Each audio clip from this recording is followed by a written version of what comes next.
চলুন দেখে নিই মাংস ভর্তা করার জন্য আমাদের কি কি জিনিস প্রয়োজন।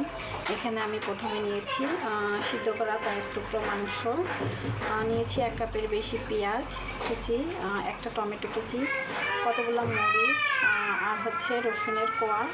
আপনারা ঝাল যে যেমন খাবেন সে তেমন নিয়ে নিতে পারবেন। আমি একটা নাগামরিচ নিয়েছি, এই জন্য কাঁচামরিচ বেশি দিইনি। তো এগুলো এক এক করে ভেজে নিব। চলুন।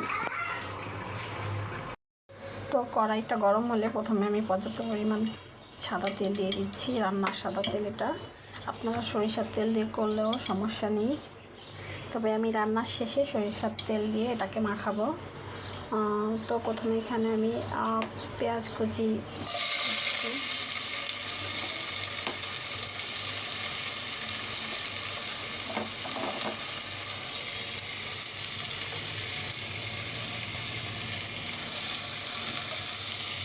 আমার মনে হচ্ছে এখানে তেল একটু কম হয়েছে, তাই আমি আরেকটু দিচ্ছি।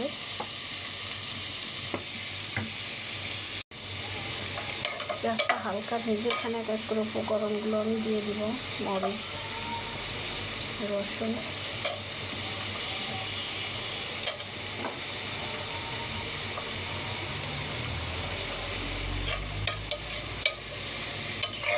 এটা হালকা একটু ভাজা হলে, কাঁচা গন্ধটা চলে গেলে আমি টমেটো আর মাংসটা অ্যাড করবো।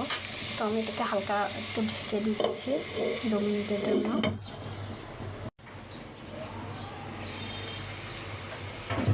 ফিরে এলাম 2 মিনিট পর। দেখুন পেঁয়াজটা এরকম আছে। তো এই পর্যায়ে আমি এখানে টমেটো কুচিগুলো অ্যাড করবো। ভর্তাটাকে আমি একটা বাটনায় নামিয়ে নিয়েছি। এই পর্যায়ে হালকা হাতে একটু পিষে নিব। শুধু মরিচ আর রসুনগুলো ভালো করে পিষব।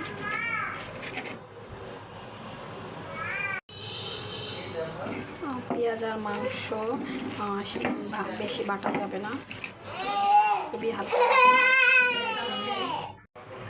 এই পর্যায়ে এখানে সরিষার তেল অ্যাড করব।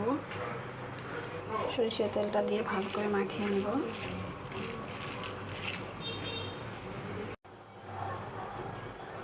এই তো আমাদের ভর্তাটি রেডি। তো আমি গ্যারান্টি দিয়ে বলতে পারি, যাদের মুখে রুচি নেই তারাও অনায়াসে 2 প্লেট ভাত এই ভর্তাটা দিয়ে খেয়ে ফেলতে পারবে। আপনারা তো অনেকে অনেক প্রকারের ভর্তা খান, তো একদিন এই রেসিপিটা ট্রাই করতে পারেন।